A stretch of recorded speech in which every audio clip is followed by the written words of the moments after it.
দর্শক বন্ধুরা, আমি প্রকৃতি চ্যানেলে আপনাদের আরও একবার স্বাগত জানাই।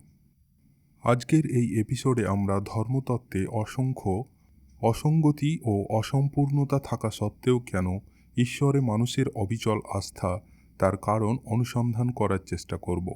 দেখুন, সব ধর্মেই অসংখ্য আজগুবি অবাস্তব ঘটনার উল্লেখ রয়েছে।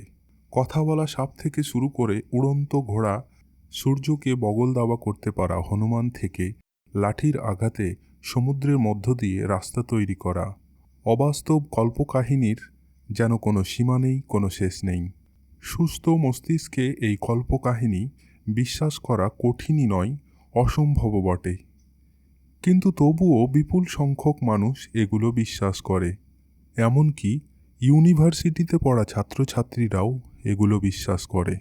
কথা বলা সাপ বা উড়ন্ত ঘোড়া বা হনুমানের দ্বারা সূর্যকে বগল দাবা করার ঘটনা একজন শিক্ষিত মানুষ কিভাবে বিশ্বাস করতে পারে? বিষয়টি আমার মাথায় একদা ঢুকত না।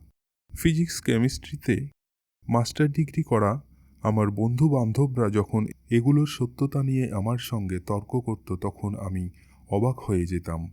তারপর আমার মনে হয়েছে এদের এই রকম যুক্তিহীন বিশ্বাসের পশ্চাতে কোনো জোরালো কারণ রয়েছে। কারণটা কি আমি অনুসন্ধান করতে চাইলাম। এখন মনে হয় কারণটা কি আমি জানি। সেই কারণটি আপনাদের সঙ্গে আমি শেয়ার করব। আমার মনে হয় মানুষ নিজের সঙ্গে ছলনা করে নিজেকে ভুলভাল বুঝিয়ে তার ধর্মকে কোনো রকমে টিকিয়ে রাখতে চায়। কেন বলছি এ কথা? না, দেখুন, যে কথা বলার জন্য গ্যালিলিওকে কারারুদ্ধ করে রাখা হয়েছিল, যে কথা বলার জন্য ব্রুনোকে জীবন্ত পুড়িয়ে মারা হয়েছিল, সেগুলো এখন সত্য বলে প্রমাণিত হয়েছে। আপনারা জানেন যে বিজ্ঞানী গ্যালিলিও বলেছিলেন, পৃথিবীকে কেন্দ্র করে সূর্য ঘোরে না, সূর্যকে কেন্দ্র করেই পৃথিবী ঘোরে। একই কথা বিজ্ঞানী ব্রুনো বলেছিলেন। তিনি বলেছিলেন, সূর্য নয় বরং পৃথিবী সূর্যের চারিদিকে ঘোরে। আজ সেই গ্যালিলিও ব্রুনোর মতবাদ বৈজ্ঞানিক সত্য হিসেবে প্রতিষ্ঠিত হয়েছে। এমনকি খ্রিস্টানরাও সেই বৈজ্ঞানিক সত্যকে মাথা পেতে মেনে নিয়েছে। গ্যালিলিও ব্রুনোদের কথা সত্য হলে কোথাও না কোথাও বাইবেল মিথ্যা প্রতিপন্ন হয়, আর সেই হিসেবে এই ধর্মটি অর্থাৎ খ্রিস্ট ধর্মটি উঠে যাওয়ার কথা ছিল। কিন্তু মজার ব্যাপার দেখুন, খ্রিস্ট ধর্ম বহাল তবিয়তে টিকে রয়েছে। আগামী দিনেও এটি টিকে থাকবে, তাতে কোনো সন্দেহ নেই। আর এই ঘটনা প্রমাণ করে যে খ্রিস্ট ধর্মাবলম্বীরা নিজেকে বোঝাতে সক্ষম হয়েছে যে পৃথিবী কেন্দ্রে না থাকলেও বাইবেল সত্য হতে পারে।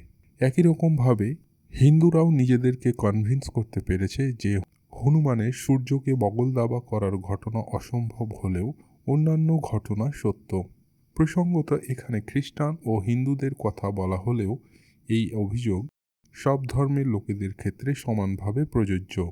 এখন প্রশ্ন হলো, কেন মানুষ ঈশ্বরে বিশ্বাস করতে একরকম বাধ্য হয়? কেন ঈশ্বর বিশ্বাসকে যে কোনো উপায়ে টিকিয়ে রাখতে চায়? আর এই প্রশ্নের সহজ উত্তর হলো, মানুষ এটি করে তার অভ্যাসের কারণে। বলা হয় যে মানুষ অভ্যাসের দাস। সত্যি সত্যি মানুষ অভ্যাসের দাস। অভ্যাস ভালো হোক বা মন্দ, যৌক্তিক হোক বা অযৌক্তিক, সব ক্ষেত্রেই এই কথা প্রযোজ্য। এই অভ্যাসই মানুষকে ঈশ্বরে বিশ্বাস ও ঈশ্বরকে মানতে বাধ্য করে। লক্ষণীয় যে এই অভ্যাসের সূচনা সেই আদিমকাল থেকে, যখন প্রাকৃতিক শক্তির কাছে মানুষের জীবন অসহায় ছিল, যখন প্রাকৃতিক দুর্যোগ ও বন্য জীবজন্তুর আক্রমণে মানুষের জীবন অনিশ্চিত ছিল, যখন মানুষ তার নিজের শক্তিতে এই সব সমস্যার মোকাবিলা করতে পারত না, তখন সে এক অপার্থিব শক্তির কাছে সাহায্য প্রত্যাশা করেছে।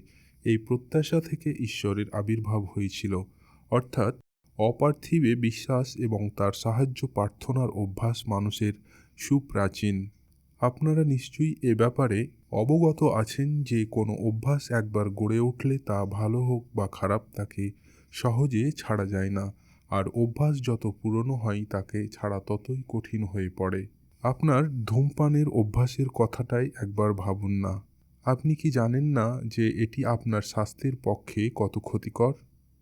আপনি ভালো মতোই জানেন।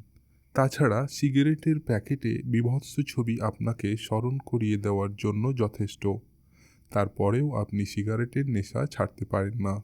শুধু যে নেশা ছাড়তে পারেন না তা নয়, আপনি আপনার নেশাকে চালিয়ে যাওয়ার জন্য নেশার পক্ষে একটি লজিক্যাল এক্সপ্লেনেশন আবিষ্কার করে ফেলেন।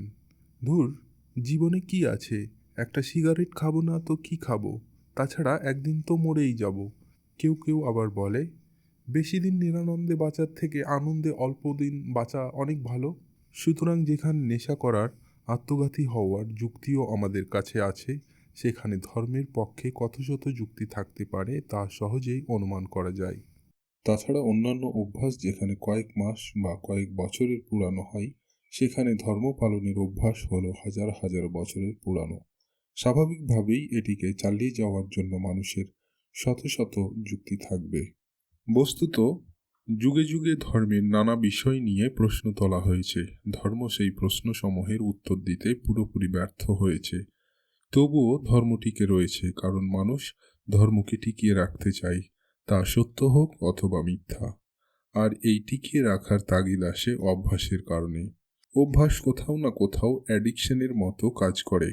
এই অবস্থায় ধর্মের নেশায় আসক্তদের প্রতি আমাদের মনোভাব সহনশীল হওয়া প্রয়োজন। আমাদের বোঝা উচিত যে অ্যাডিকশন একটি রোগ, আর এই রোগ সারে চিকিৎসায়। তাই ধর্মাসক্তদের প্রতি আমাদের মনোভাব ঘৃণা অবজ্ঞাসূচক না হয়ে চিকিৎসক সুলভ হওয়া প্রয়োজন।